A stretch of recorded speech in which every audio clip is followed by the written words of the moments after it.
Bottom of the duck ಯಾವ್ದು ಬಂದಿದೆ? 8 of cups ಬಂದಿದೆ. ಸೊ 8 ಆಫ್ ಕಪ್ಸ್ ಬಂದಿದೆ ಅಂದ್ರೆ ನಿಮ್ಮ ಎನರ್ಜಿಯಲ್ಲಿ ಈಗ ಯಾವುದೇ ರೀತಿಯ ಸಮಾಧಾನ ಇಲ್ಲ, ಅಸಮಾಧಾನ ಇದೆ, ಬೇಜಾರಿದೆ, ಮಿಸ್ಅಂಡರ್ಸ್ಟ್ಯಾಂಡಿಂಗ್ಸ್ ಗಳಿದೆ, ಸ್ಟಾಗ್ನೇಷನ್ ಅಲ್ಲಿ ಇರುವಂತಹದ್ದು ನಿಮ್ಮ ಲವ್ ಲೈಫಿನಲ್ಲಿ ಕಾಣಿಸ್ತಾ ಇದೆ.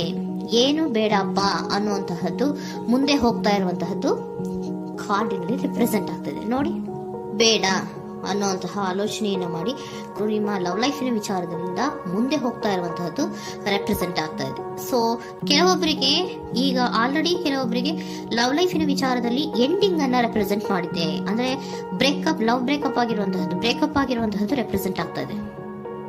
ಈಗ ಆಲ್ರೆಡಿ ನಿಮ್ಗೆ ಲವ್ ಲೈಫಿನ ವಿಚಾರದಲ್ಲಿ ಕೆಲವೊಂದು ಬ್ರೇಕಪ್ಸ್ ಗಳಾಗಿರುವಂತದ್ದು ರೆಪ್ರೆಸೆಂಟ್ ಆಗ್ತಾ ಇದೆ. ಮೇ ಬಿ ನೀವಿಬ್ರು ಮಾತಾಡ್ತಾ ಇಲ್ಲ ಇರಬಹುದು, ನಿಮ್ಮ ಪರ್ಸನ್ನಿನ ಜೊತೆಯಲ್ಲಿ ನೀವಿಬ್ರು ಕೂಡ ಮಾತಾಡ್ತಾ ಇಲ್ಲ, ಅಸಮಾಧಾನದಿಂದ ನಿಮ್ಮ ಲವ್ ಲೈಫಿನ ವಿಚಾರದಲ್ಲಿ ರೆಪ್ರೆಸೆಂಟ್ ಆಗ್ತಾ ಇರೋದು. ಸೊ ಕಾರ್ಡ್ಗಳನ್ನ ನೋಡೋಣ. So king of wands, sun card and 7 of cups ಬಂದಿದೆ. ಸೊ ನಿಮ್ಮ ರೀಡಿಂಗ್ ನಾನು ಏನ್ ಮಾಡ್ತಾ ಇದ್ದೀನಿ, ಪಾಸ್ಟ್, ಪ್ರೆಸೆಂಟ್, ಫ್ಯೂಚರಿನ ಇಮಿಡಿಯೇಟ್ ಫ್ಯೂಚರಿನ ಬಗ್ಗೆ, ಪಾಸ್ಟ್, ಪ್ರೆಸೆಂಟ್ ಅಂಡ್ ಇಮಿಡಿಯೇಟ್ ಫ್ಯೂಚರ್ನ ಬಗ್ಗೆ ತಗೊಳ್ಳುವಾಗ ನಿಮಗೆ ಪಾಸ್ಟಿನಲ್ಲಿ, ನಿಮ್ಮ ಲವ್ ಲೈಫಿನ ವಿಚಾರದಲ್ಲಿ ಪಾಸ್ಟಿನಲ್ಲಿ ಚಾರ್ಮಿಂಗ್ ಇಂದ, ಬಹಳ ಉತ್ಸಾಹದಿಂದ, ಒಂದು ರೀತಿಯ ಬಹಳಷ್ಟು ಕುತೂಹಲದಿಂದ, ಕ್ಯೂರಿಯಾಸಿಟಿಯಿಂದ ಏನೋ ಪಾಸಿಟಿವ್ ಇದೆ ಅನ್ನುವಂತಹ ರೀತಿಯಲ್ಲಿ ನೀವು ಲವ್ ಲೈಫಿನ ವಿಚಾರದಲ್ಲಿ ಮುಂದೆ ಬಂದಿರುವಂತಹದ್ದು ರೆಪ್ರೆಸೆಂಟ್ ಆಗ್ತಾ ಇದೆ. ಸೊ ಬಟ್ ಆದ್ರೆ ಬರೀ ಅದು ಇಲ್ಯೂಷನ್ ಅನ್ನೋದು ನೀವು ಗಮನಿಸಿಲ್ಲ. ನಿಮ್ಮ ಲವ್ ಲೈಫಿನ ವಿಚಾರದಲ್ಲಿ ಜಸ್ಟ್ ಇಲ್ಯೂಷನ್ಸ್ ಅನ್ನ ರೆಪ್ರೆಸೆಂಟ್ ಮಾಡ್ತಾ ಇದೆ. ಬರೀ ನೀವು ಕನಸು ಕಾಣಿತ್ತು, ಅದು ಹಗಲುಗನಸು ಅನ್ನುವಂತಹದ್ದು ಕೆಲವೊಬ್ಬರಿಗೆ ರೆಪ್ರೆಸೆಂಟ್ ಆಗ್ತಾ ಇದೆ. ಯಾಕೆ ಗೊತ್ತಾ? ಯಾಕೆ ಅಂದ್ರೆ ನಿಮ್ಮ ಲವ್ ಲೈಫಿನ ವಿಚಾರದಲ್ಲಿ ಕೆಲವೊಂದು ನೀವೇನ್ ಅನ್ಕೊಂಡಿದ್ರೆ, ನಮಗೆ ಬೇಕಾದಷ್ಟು ಆಪ್ಷನ್ಸ್ ಗಳಿದೆ, ಹಾಗ್ ಮಾಡ್ಬೋದು, ಹೀಗ್ ಮಾಡ್ಬೋದು, ಹಿಂಗಿರ್ಬೋದು, ಹಂಗಿರ್ಬೋದು ಅನ್ನುವಂತಹ ಬೇಕಾದಷ್ಟು ಕನಸುಗಳನ್ನ ಕಂಡಿದ್ರಿ. ಅದೆಲ್ಲ ಕೂಡ ಜಸ್ಟ್ ಹಗಲುಗನಸು. ಓಕೆನಾ? ಒಂದು ರೀತಿಯ ಭ್ರಮೆ. ಬಹಳಷ್ಟು ಧೈರ್ಯದಿಂದ ನೀವು ಪಾಸಿಟಿವ್ ಚೇಂಜಸ್ ಗಳಿದೆ ಅನ್ನುವಂತಹ ಆಲೋಚನೆಯನ್ನ ಮಾಡಿ ನೀವು ಫಿನಲ್ಲಿ ಮುಂದೆ ಹೋಗಿರುವಂತಹದ್ದು ರೆಪ್ರೆಸೆಂಟ್ ಆಗ್ತಾ ಇದೆ. ಸೊ ಕೆಲವೊಂದು ರೀತಿಯ ಆಪ್ಷನ್ಸ್ ಗಳನ್ನ ನಿಮ್ಮಲ್ಲಿ ಇಟ್ಕೊಂಡು, ಆಸೆಗಳನ್ನ ಇಟ್ಕೊಂಡು ನೀವು ಲವ್ ಲೈಫಿನಲ್ಲಿ ನಿಯರ್ ಪಾಸ್ಟಿನಲ್ಲಿ ನೀವು ಮುಂದೆ ಹೋಗಿರುವಂತಹದ್ದು ರೆಪ್ರೆಸೆಂಟ್ ಆಗ್ತದೆ. ಆದ್ರೆ ಅಟ್ ಪ್ರೆಸೆಂಟಿನಲ್ಲಿ ನಿಮಗೆ ಬಂದಿರುವಂತಹದ್ದು ಯಾವುದು? 5 of cups, 7 of pentacles and king of cups. ಏನ್ ಬಂದಿದೆ? 5 ಆಫ್ ಕಪ್ಸ್. 5 ಆಫ್ ಕಪ್ಸ್ ಏನಾಗಿದೆ? ಫೇಲ್ಯೂರ್ಸ್ ಆಗಿದೆ, ಅಳ್ತಾ ಇದ್ದೀರಾ, ಸಮಾಧಾನ ಇಲ್ಲ, ಖುಷಿ ಇಲ್ಲ, ಕಹಿ ಅನುಭವಗಳು ನಿಮ್ಮ ಲವ್ ಲೈಫಿನ ವಿಚಾರದಲ್ಲಿ ಆಗಿರುವಂತಹದ್ದು ಅಟ್ ಪ್ರೆಸೆಂಟಿನಲ್ಲಿ ರೆಪ್ರೆಸೆಂಟ್ ಆಗ್ತಾ ಇದೆ. ಯಾಕೋ ನಿಮ್ಮ ಲವ್ ಲೈಫಿನ ವಿಚಾರದಲ್ಲಿ ತುಂಬಾ ಬೇಜಾರುಗಳನ್ನ ನಿಮಗೆ ರೆಪ್ರೆಸೆಂಟ್ ಆಗಿದೆ. ಸೊ ಸೆಕೆಂಡ್ ಕಾರ್ಡ್ ಅಲ್ಲೂ ಕೂಡ 7 ಆಫ್ ಪ್ಯಾಂಟಿಕಲ್ಸ್ ಬಂದಿದೆ. Period of contemplation. ನಿಮ್ಮ ಲವ್ ಲೈಫಿನ ವಿಚಾರದಲ್ಲಿ ನೀವು ಆಲೋಚನೆಯನ್ನ ಮಾಡ್ತಾ ಇರುವಂತದ್ದು ರೆಪ್ರೆಸೆಂಟ್ ಆಗ್ತಾ ಇದೆ. ಯಾಕಂದ್ರೆ ನಿಮ್ಮ ಲವ್ ಲೈಫಿನ ವಿಚಾರದಲ್ಲಿ ಯಾವುದೇ ರೀತಿಯ ಮುಂದುವರಿಕೆಗಳಿಲ್ಲ. ಸ್ಟಾಗ್ನೇಷನ್ ಅನ್ನ ರೆಪ್ರೆಸೆಂಟ್ ಮಾಡ್ತಾ ಇದೆ. ಬಾಟಮ್ ಆಫ್ ದ ಡೆಕ್ ಅಲ್ಲೂ ಸ್ಟಾಗ್ನೇಷನ್ ರೆಪ್ರೆಸೆಂಟ್ ಮಾಡ್ತಾ ಇದೆ. ಇಲ್ಲಿಯೂ ಕೂಡ ನಿಮ್ಗೆ ಸ್ಟಾಗ್ನೇಷನ್, ನಿಂತಲ್ಲೇ ನಿಂತಿದೆ, ಮುಂದೆ ಹೋಗ್ತಾ ಇಲ್ಲ. ಯಾಕೋ ಒಂದು ರೀತಿಯ ಮುಂದುವರಿಕೆಗಳು ಕಾಣ್ತಾ ಇಲ್ಲ. ನೆಕ್ಸ್ಟ್ ಕಾರ್ಡ್ ಬಂದಿರುವಂತಹದ್ದು ಯಾವುದು? ಕಿಂಗ್ ಆಫ್ ಕಪ್ ಬಂದಿದೆ. ಸೊ ಭಾವನಾತ್ಮಕವಾಗಿರುವಂತಹದ್ದು, ಯೋಚನೆಯನ್ನ ಮಾಡ್ತಾ ಇರುವಂತಹದ್ದು, ಯಾಕೆ ಹಿಂಗಾಯ್ತು ಅನ್ನೋದ್ರ ಬಗ್ಗೆ ನೀವು ಆಲೋಚನೆಯನ್ನ ಮಾಡ್ತಾ ಇರುವಂತದ್ದು ರೆಪ್ರೆಸೆಂಟ್ ಆಗ್ತದೆ. ನಿಯರ್ ಪಾಸ್ಟ್ ನಲ್ಲಿ ನನಗೆ ಬೇಕಾದಷ್ಟು ಆಪ್ಷನ್ಗಳಿತ್ತು, ಹಂಗ್ ಮಾಡ್ಬೋದು, ಹಿಂಗ್ ಮಾಡ್ಬೋದು, ಆಪ್ಷನ್ಸ್ ಬೇಕಾದಷ್ಟಿದೆ ನನ್ನ ಲವ್ ಲೈಫಿನಲ್ಲಿ ಅಂತ ನೀವು ಅನ್ಕೊಂಡಿದ್ರಿ. ಬಟ್ ಈಗ ನೀವು ಅನ್ಕೋತಾ ಇರೋದೇನೋ ಅಟ್ ಪ್ರೆಸೆಂಟ್ ನಲ್ಲಿ ಬ್ಯಾಲೆನ್ಸ್ ಅನ್ನ ಮಾಡ್ಬೇಕು. ಯಾಕೋ ಇಲ್ಲಿ ಅಸಮಾಧಾನಗಳಾಗ್ತಾ ಇದೆ, ಮಿಸ್ಅಂಡರ್ಸ್ಟ್ಯಾಂಡಿಂಗ್ ಗಳಾಗ್ತಾ ಇದೆ, ಮಿಸ್ಕಮ್ಯುನಿಕೇಶನ್ ಗಳಾಗ್ತಾ ಇದೆ. ಕೆಲವೊಬ್ಬರಿಗೆ ಬ್ಲಾಕ್ ಗಳು ಕೂಡ ಆಗ್ತಾ ಇದೆ, ಫೋನ್ ಬ್ಲಾಕ್ಸ್ ಗಳು ಕೂಡ ಆಗ್ತಾ ಇದೆ. ಯಾವುದೇ ಮೆಸೇಜ್ಗಳಿಲ್ಲ, ಫೋನು ಇಲ್ಲ. ಓಕೆನಾ?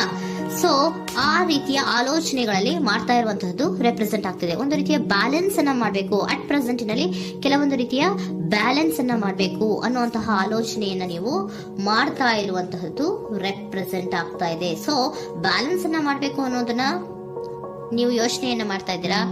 ಆದ್ರೆ ನಿಮಗೆ ಯಾಕೋ ಲವ್ ಲೈಫಿನಲ್ಲಿ ಕೆಲವೊಂದು ಕಹಿ ಅನುಭವಗಳಾಗಿರುವಂತಹದ್ದು ರೆಪ್ರೆಸೆಂಟ್ ಆಗ್ತಾ ಇದೆ. ಸೊ ಇಮಿಡಿಯೇಟ್ ಫ್ಯೂಚರಿನ ಬಗ್ಗೆ ನೋಡೋದಾದ್ರೆ ಹೀಲಿಂಗ್ ಅಂಡ್ ರಿನಿವಲಿಂಗ್, ಕೆಲವೊಂದು ರೀತಿಯ ಚೇಂಜಸ್ಗಳನ್ನ ಮಾಡ್ತಾ ಇರುವಂತದ್ದು, ಪಾಸಿಟಿವ್ ಚೇಂಜ್ ಆಗಿ ನೀವು ಬದಲಾವಣೆಗಳನ್ನ ಮಾಡ್ಕೋತಾ ಇರುವಂತದ್ದು, ನಿಮ್ಮಲ್ಲಿ ನೀವು ಕೆಲವೊಂದು ರೀತಿಯ ಬದಲಾವಣೆಗಳನ್ನ ಮಾಡ್ಕೋತಾ ಇರುವಂತದ್ದು ರೆಪ್ರೆಸೆಂಟ್ ಆಗ್ತಾ ಇದೆ.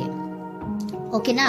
ಸೊ ನೆಕ್ಸ್ಟ್ ಕಾರ್ಡ್ ಏನ್ ಬಂದಿರುವಂತದ್ದು, ಕೆಲವೊಬ್ರು ಒಂದು ರೀತಿಯ ಬ್ಯಾಲೆನ್ಸ್ ಅನ್ನ ಮಾಡುವಂತಹದ್ದು, ಲವ್ ಲೈಫಿನ ವಿಚಾರದಲ್ಲಿ ಏನ್ ಈ ಕಹಿ ಅನುಭವಗಳಾಗಿತ್ತು ಅದನ್ನ ಕಮ್ಯುನಿಕೇಶನ್ಸ್ ಗಳ ಮೂಲಕ ನೀವು ಮಾತಾಡುವಂತಹದ್ದು ರೆಪ್ರೆಸೆಂಟ್ ಆಗ್ತಾ ಇದೆ. ಕಮ್ಯುನಿಕೇಶನ್ಸ್ ಗಳನ್ನ ಮಾಡ್ಕೊಂಡು ನೀವಲ್ಲಿ ನಿಮ್ಮ ಲವ್ ಲೈಫಿನ ವಿಚಾರದಲ್ಲಿ ಒಂದು ಭದ್ರತೆಯನ್ನ ಮಾಡ್ಕೊಂಡ್ಬಿಡ್ತೀರಾ, ಒಂದು ಸಾಮರಸ್ಯವನ್ನ ಕೆಲವೊಬ್ರು ಮಾಡ್ಕೊಳ್ಳುವಂತಹದ್ದು ರೆಪ್ರೆಸೆಂಟ್ ಆಗ್ತಾ ಇದೆ. ಯಾಕಂದ್ರೆ ಕೆಲವೊಂದು ರೀತಿಯ ಬ್ಯಾಲೆನ್ಸ್ ಅನ್ನ ಮಾಡ್ಬೇಕು ಅಂತ ಆಲೋಚನೆಯನ್ನ ಕೆಲವೊಬ್ರು ಮಾಡ್ತಾ ಇರುವಂತಹದ್ದು, ಅಲ್ಲಿ ಟಾಕ್ಟಿವ್ ಆಗಿ ಮಾತಾಡುವಂತಹದ್ದು. ಚಿಕ್ಕಂದ್ರೆ ಏನೋ ಒಂದು ರೀತಿಯ ಹೆಸರೇ ಚೇಂಜ್ ಮಾಡ್ಬಿಡೋದು, ಅಂತ ಬಾಯ್ ಬಿಟ್ಕೊಂಡು ನೋಡ್ತಾ ಇರ್ತೀವಲ್ವಾ ಮ್ಯಾಜಿಕ್ ನ, ಹಂಗೆ ನೀವು ಕೆಲವೊಂದು ರೀತಿಯ ಮಾತಾಡಿ ನೀವು ಸರಿ ಮಾಡ್ಕೊಳ್ಳುವಂತಹದ್ದು, ಕ್ಲಿಯರ್ ಕಮ್ಯುನಿಕೇಶನ್ಸ್ ಅನ್ನ ಮಾಡ್ತಾ ಇರುವಂತಹದ್ದು, ಮತ್ತೆ ಅಲ್ಲಿ ಬ್ಯಾಲೆನ್ಸ್ ಅನ್ನ ಮಾಡಿ ನೀವು ಒಂದು ನಿಮ್ಮ ಲವ್ ಲೈಫ್ ಅನ್ನ ಒಂದು ಕಾಂಪ್ರಮೈಸ್ ಗೆ ತರುವಂತಹದ್ದು, ಉಳಿಸ್ಕೊಳ್ಳುವಂತಹದ್ದು ಕೆಲವೊಬ್ಬರಿಗೆ ರೆಪ್ರೆಸೆಂಟ್ ಆಗ್ತಾ ಇದೆ.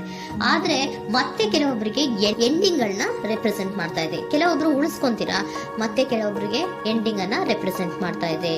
ಕೆಲವು ಪರ್ಸನ್ ಗಳಿಗೆ ಮಾತ್ರ ಎಂಡಿಂಗ್ ಅನ್ನ ರೆಪ್ರೆಸೆಂಟ್ ಮಾಡ್ತಾ ಇರೋದು, ಮತ್ತೆಲ್ಲರಿಗೂ ಕೂಡ ಹೀಲಿಂಗ್ ಅನ್ನ ರಿನಿವಲಿಂಗ್ ಮಾಡುವಂತಹದ್ದು, ಬ್ಯಾಲೆನ್ಸ್ ಅನ್ನ ಮಾಡ್ತಾ ಇರುವಂತಹದ್ದು, ಮತ್ತೆ ಕ್ಲಿಯರ್ ಕಮ್ಯುನಿಕೇಶನ್ಸ್ ಅನ್ನ ಮಾಡಿ ನೀವು ಇನ್ ಇಮಿಡಿಯೇಟ್ ಫ್ಯೂಚರ್ ನಲ್ಲಿ ಕೆಲವು ಬದಲಾವಣೆಗಳನ್ನ ಮಾಡ್ಕೋತಾ ಇರುವಂತಹದ್ದು ರೆಪ್ರೆಸೆಂಟ್ ಆಗ್ತಾ ಇದೆ. ಸೊ ಏಂಜಲ್ ಗೈಡೆನ್ಸ್ ಏನ್ ಕೊಡ್ತಾ ಇದ್ದಾರೆ ಅಂತ ನೋಡೋಣ. ಕೆಲವೊಬ್ರು ಕಾಂಪ್ರಮೈಸ್ ಮಾಡ್ಕೋತಾ ಇದ್ದೀರಾ. So next in the near future ಅಂದ್ರೆ ಇನ್ ಸದ್ಯದಲ್ಲೇ ನೀವು ಕೆಲವೊಬ್ರು ಏನ್ ಮಾಡ್ತೀರಾ, ಮಾತಾಡಿ ಕ್ಲಿಯರ್ ಆಗಿ ಮಾತಾಡಿ, ಅಯ್ಯೋ ಬೇಡಪ್ಪ ಇದು ಸರಿ ಹೋಗಲ್ಲ, ನಾವ್ ಹಿಂಗಿದ್ರೆ ಸರಿ ಹೋಗಲ್ಲ ಅಂತ ನೀವು ನೀಟಾಗಿ ಮಾತಾಡಿ ಅವ್ರನ್ನ ಒಂದು ರೀತಿಯ ಕನ್ವಿನ್ಸ್ ಮಾಡ್ತೀರಾ. ಸೊ ಮ್ಯಾಜಿಕ್ ಪರ್ಸನ್ ಮಾಡೋದೇನೋ ಕೆಲವೊಂದು ವಿಚಾರಗಳನ್ನ ಕನ್ವಿನ್ಸ್ ಮಾಡ್ಬಿಡ್ತಾರೆ ನಮ್ನ, ಹಂಗೆ ನೀವು ಕೆಲವೊಂದು ವಿಚಾರಗಳನ್ನ ಕನ್ವಿನ್ಸ್ ಮಾಡಿ ಕಾಂಪ್ರಮೈಸ್ ಅನ್ನ ಮಾಡ್ಕೊಳ್ಳುವಂತಹದ್ದು ರೆಪ್ರೆಸೆಂಟ್ ಆಗ್ತಾ ಇದೆ ಇನ್ ದ ನಿಯರ್ ಫ್ಯೂಚರ್ ಅಲ್ಲಿ. ಜಾಸ್ತಿ ದಿನ ಏನು ಇಲ್ಲ, ನೀವೇನ್ ಜಾಸ್ತಿ ದಿನ ಕಾಯುವಂತ ಅವಶ್ಯಕತೆ ಇಲ್ಲ. ಕೆಲವೊಬ್ಬರಿಗೆ ಕಾಂಪ್ರಮೈಸ್ಗಳು ಇದೆ, ಕೆಲವೊಬ್ಬರಿಗೆ ಮಾತ್ರ ಲೆಟ್ ಗೋ, ಕೆಲವೊಂದು ವಿಚಾರಗಳನ್ನ ಬಿಟ್ಟು ಬಿಡಬೇಕಾಗುತ್ತೆ. ಕೆಲವೊಂದು ಎಂಡಿಂಗ್ ಗಳನ್ನ ಮಾಡಿದ್ರೆ ನೀವು ಕಾಂಪ್ರಮೈಸ್ ಆಗ್ತಾರಾ ನೋಡಿ, ಆಗ್ಲಿಲ್ಲ ಅಂದ್ರೆ ಮುಂದೆ ನೀವು ಹೋಗ್ಬೇಕಾಗತ್ತೆ. ಯಾಕಂದ್ರೆ ಕೆಲವೊಂದು ರೀತಿಯ ಸ್ಟಾಗ್ನೇಷನ್ ಅಲ್ಲಿ ಇರೋದ್ರಿಂದ ನಿಮಗೆ ಬಾಟಮ್ ಆಫ್ ದ ಡೆಕ್ ಕೆಲವೊಬ್ಬರಿಗೆ ಸ್ಟಾಗ್ನೇಷನ್ ಅಲ್ಲಿ ಇರೋದ್ರಿಂದ ಸೊ ಸದ್ಯದ ಮಟ್ಟಿಗೆ ನೀವು ಮುಂದೆ ಹೋಗ್ಲೇಬೇಕಾಗುತ್ತೆ. ಎಷ್ಟು ದಿನ ಅಂತ ನೀವು ಅಲ್ಲೇ ಇರ್ತೀರಾ, ಸ್ವಲ್ಪ ಮುಂದೆ ಹೋಗಿ ನೆಕ್ಸ್ಟ್ ಮುಂದಿನ ದಿನಗಳಲ್ಲಿ ನಿಮ್ಗೆ ಕಾಂಪ್ರಮೈಸ್ ಆಗುವಂತ ಸಾಧ್ಯತೆಗಳು ಇದೆ. ಪಾಸ್ಟ್ ಅಲ್ಲಿ ನೀವೇನಾದ್ರು ಕೆಲವೊಂದು ಭ್ರಮೆಗಳಲ್ಲಿ ಕೆಲವೊಂದು ಆಪ್ಷನ್ಸ್ ಗಳಲ್ಲಿ ಏನಿದೆ ಅವರಿಗೆ ತುಂಬಾನೇ ಕಹಿ ಅನುಭವಗಳಾಗಿರುವಂತಹ ಸಾಧ್ಯತೆಗಳು ಇದೆ. ಅದರಿಂದ ಕೆಲವೊಬ್ರು ಹೀಲಿಂಗ್ ಅಂಡ್ ರಿನಿವಲ್ ಆಗಿ ಕೆಲವೊಂದು ರೀತಿಯ ಚೇಂಜಸ್ ಗಳಾಗುವಂತಹದ್ದು, ಅಲ್ಲಿಗೆ ಎಂಡ್ ಅನ್ನ ಮಾಡುವಂತಹದ್ದು ಕೆಲವೊಬ್ಬರಿಗೆ ರೆಪ್ರೆಸೆಂಟ್ ಆದ್ರೆ, ಮತ್ತೆ ಕೆಲವೊಬ್ಬರಿಗೆ ಮಾತಾಡಿ ಕಾಂಪ್ರಮೈಸ್ ಅನ್ನ ಮಾಡ್ಕೊಳ್ಳುವಂತಹದ್ದು ರೆಪ್ರೆಸೆಂಟ್ ಆಗ್ತದೆ.